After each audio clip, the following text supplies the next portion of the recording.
So over the years, I've had people come to me and ask me for my advice. What should I do in my career? How should I move my career forward? What kind of things should I be doing and thinking about in order to be successful? Tough question to answer, of course, because everyone's definition of what success is going to be different, and everyone's coming at it from a different place. You don't necessarily have the same skill sets, the same level, the same access to people, and the same kind of mindset or ideas or starting platform from where you're going. For a while I had a 10-point manifesto for creatives, but more recently I managed to distill it down into 3 main points that I think are the key things to keep in mind in terms of moving your career forward in a very positive and holistic way. So, without further ado, here are the 3 big points. Do, give, ask. That's it. 3 main things. Do, give, ask. But of course within each one of those there's a bunch of points that break down underneath, so let's go through them one by one. Do. Are you doing the best work you can on each project out?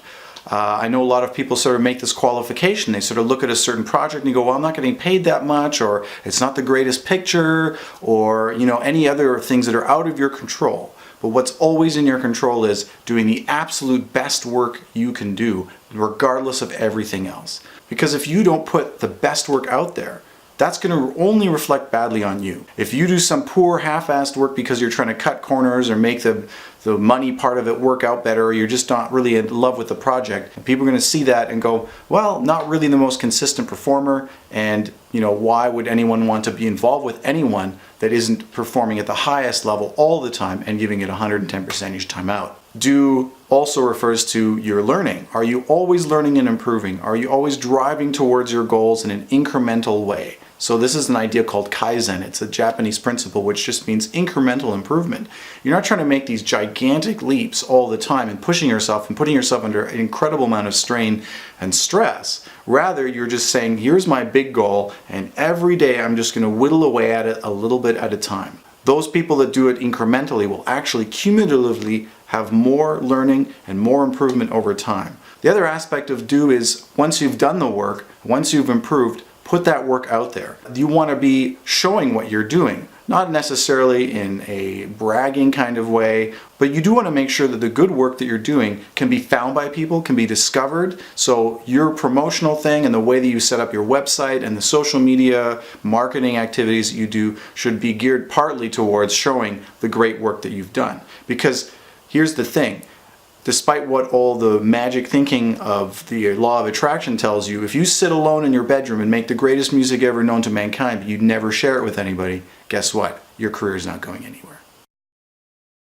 Number 2, give. This is a really, really big one, and I don't think most people think about this often and deeply enough. Instead of thinking about yourself and what your needs are, so if you're approaching someone, let's say, and they're a filmmaker and you want to work on something that they've done, you're going there with cupped hands open saying, please give me a gig. I need something from you. No one likes to be sold to. If you've ever been walking down the street and you're approached by someone who's looking to sell you something right off the bat, it's a gross feeling. You're just like, well, who are you and what is this relationship? I don't know anything about this, and you're just trying to get something from me. You want me to sign this piece of paper, hand over my credit card information, and then be done with me.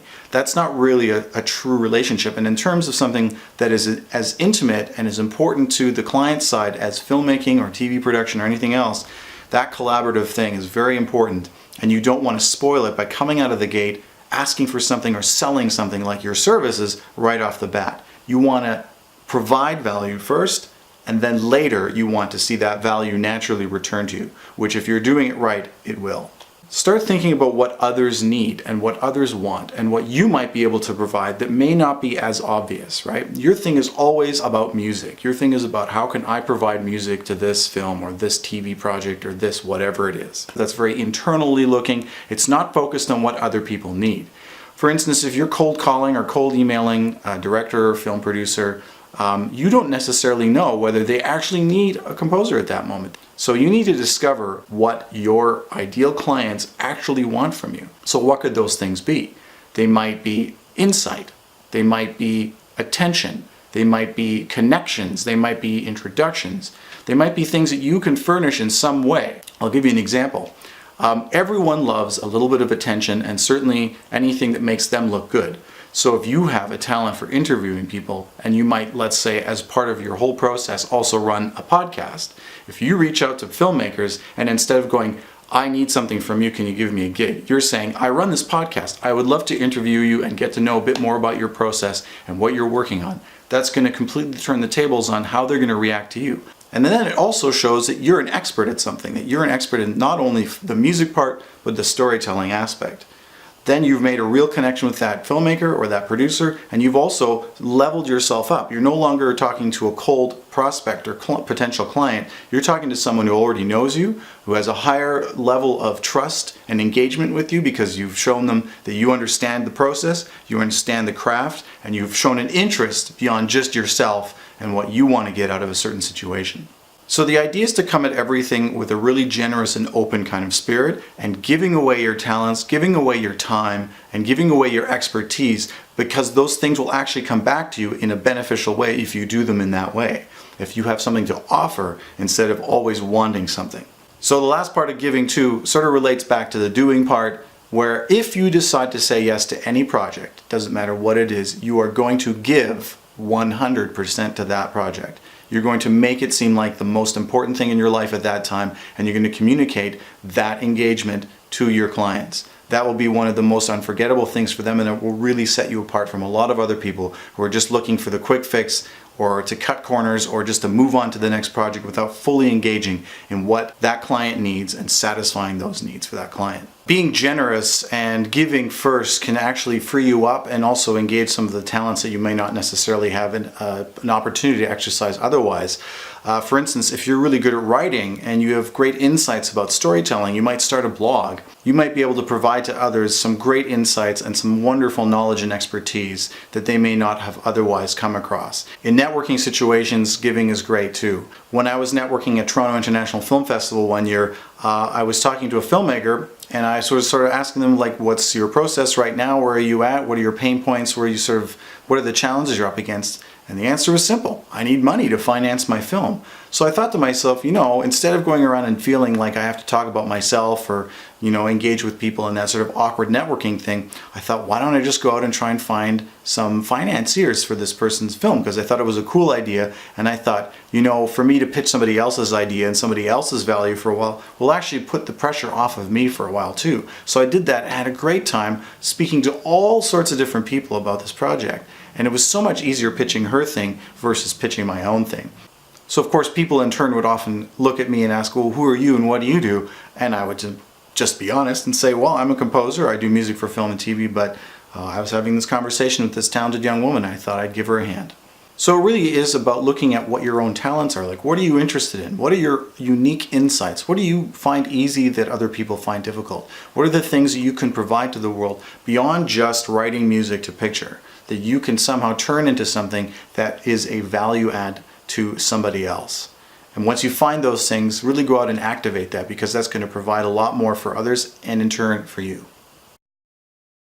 All right, number 3, ask. When you have set yourself up in a positive way by giving things, you also need to actually make sure that you do ask for what you want and ask for what you need. Let's say it's a mentor and you want to connect with them and you're asking them for their time, or it's a filmmaker that you desperately want to work with because you love their work and you think their film that they've got is going to be fantastic. You do need to reach out and make that clear. If you, again, are sitting in your bedroom or your studio and you aren't making active movements to connect with people and to actively ask for what you want, and to specifically know what it is you want as well, that's the other part of the picture.